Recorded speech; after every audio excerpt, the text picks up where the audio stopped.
Ruth and the Green Book. This is historical fiction, which means the events in the book happened, but probably not to this particular family. The family is most likely made up for the story. It was a big day at our house when Daddy drove up in our very own automobile, a 1952 Buick. It is the most beautiful color. Daddy calls it sea mist green. He bought it for his new job, but first we planned to go on a trip to visit Grandma in Alabama. I was so excited to travel across the country.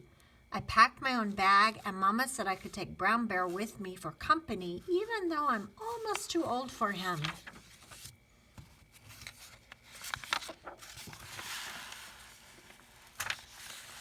As we drove out of Chicago, it felt funny to see the neighborhood disappear, and then the streets, and then the buildings. I love all of the green grass and hills and trees. Daddy told lots of stories about when he was a boy in Alabama. He made us laugh. Eventually, we stopped and had a picnic lunch that Mama had packed. She'd been cooking all week to get ready for this trip.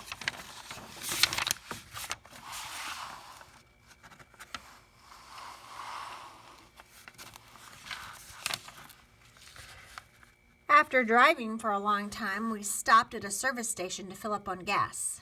As Daddy was paying the station attendant, Mama asked for the key to the restroom. The man said we couldn't use the restrooms because they were for whites only. Mama and I had to go into the woods. I was embarrassed, but Mama said the people who should be ashamed of themselves were the service owners, station owners.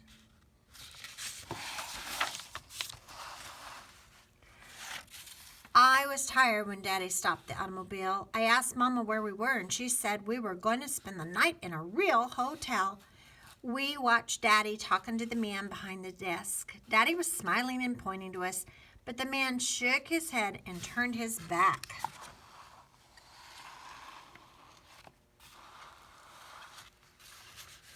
Daddy came back out and slammed the car door. He never slammed the door before, so I knew he was mad. I wondered what had happened, but I knew somehow it wasn't a good time to ask him. Mama gave me a look that said, "Ruth, just keep quiet." So that's what I did.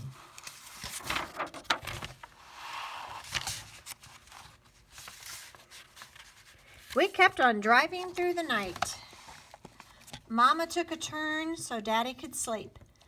I fell asleep with Brown Bear as my pillow. We must have pulled off the road in the middle of the night because when I woke in the morning, we were all curled up in the car.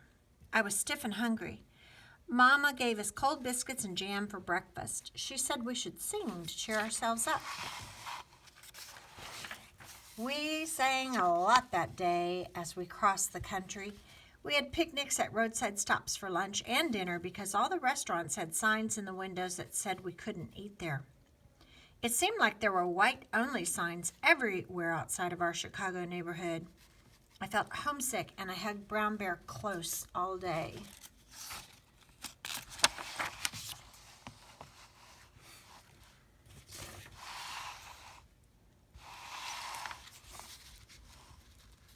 When we crossed into Tennessee, Daddy said his friend Eddie lived close by. He was sure we could sleep there. Eddie was so happy to see us. He gave me a big hug and told me that he knew me when I was real little.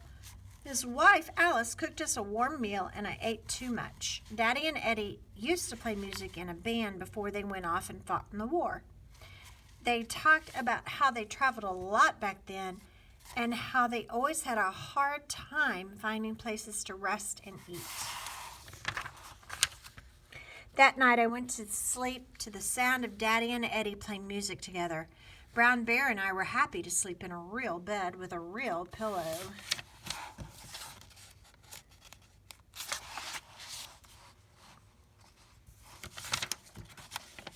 The next day, as we loaded the car, I heard Eddie talking quietly to Mama and Daddy.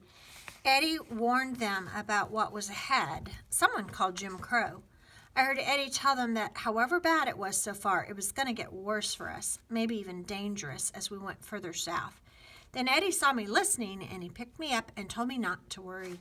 He said that I should look out for SO service stations along the road because the people there would be nice to us. In the car, I asked Daddy who Jim Crow was, and he explained that Jim Crow wasn't a who. It was a bunch of ugly laws forbidding blacks and whites from mixing in any way. I asked, why don't they want our business? Wasn't our money just the same? It hurt my feelings to be so unwelcome, but Mama sighed and reminded me that my job that day was to look for an SO station.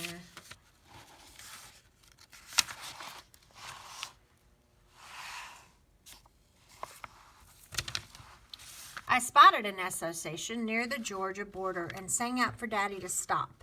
Daddy filled the car up and asked the man if he knew where we could sleep for the night. The man showed us a pamphlet called The Negro Motorist Green Book. He explained this book was started by a postman, Mr. Victor H. Green, to help black people who were traveling. It lists places in lots of states where we would be welcome to sleep, eat, shop, get a haircut, and all kinds of other information. Right away, Daddy bought our very own copy for 75 cents.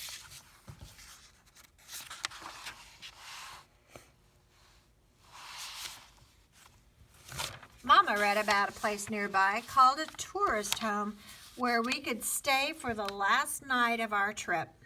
Daddy called ahead and sure enough, the lady told us to come right away. Then Mama gave me the green book and said I was in charge of keeping it. I couldn't stop reading it. All those places in all those states where we could go and not worry about being turned away. We reached the tourist home in the early evening. Mrs. Melody, the owner, gave us a big smile when she opened the door. It was like coming home, and she wouldn't even let Daddy pay her. She said she welcomed Negro travelers because it was right to help each other out. I'm going to do the same one day.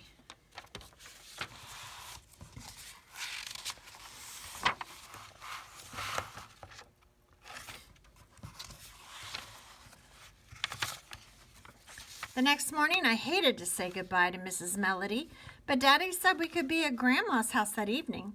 That made me happy to get going again.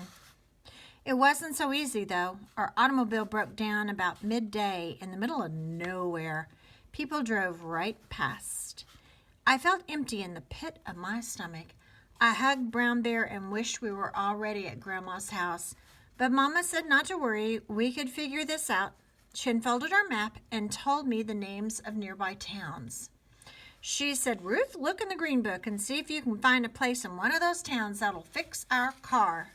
And I did. Daddy gave me a big hug, and then he walked into town to find the garage that would help us.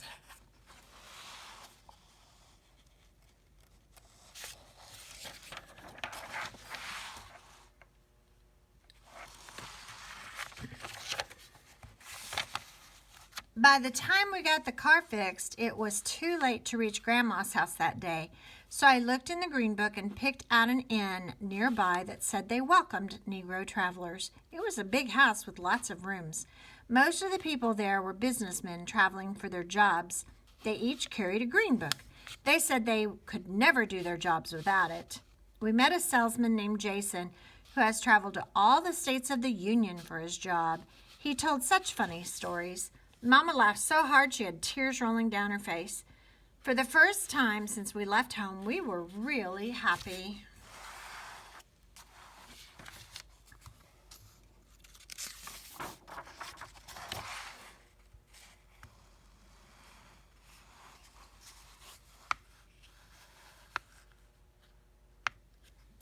At the inn, I met a little boy who was traveling with his mother. It was the first time he had ever left home, and I could just tell he was scared. I thought of Mrs. Melody, Victor Green, Eddie, and all the other people who helped us, and then I decided to give Brown Bear to the boy. I told him that Brown Bear was a good traveler. I'm too old for Brown Bear now, and the little boy needed him more than I do. Then I told his mother about the Green Book and showed her our copy.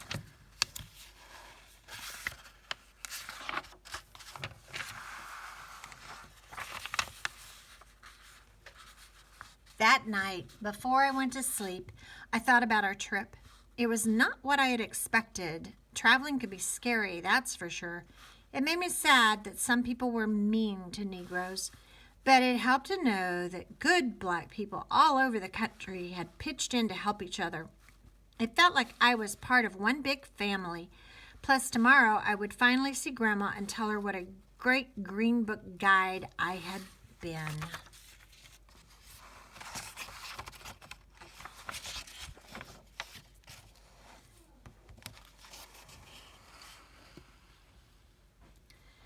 So this sounds like a long time ago to you, 1952, but that wasn't all that long before I was born. So when I was a very little girl, I didn't see much of this in Indiana, but in other parts of the country, black people really had a struggle with where they could go and what they could do.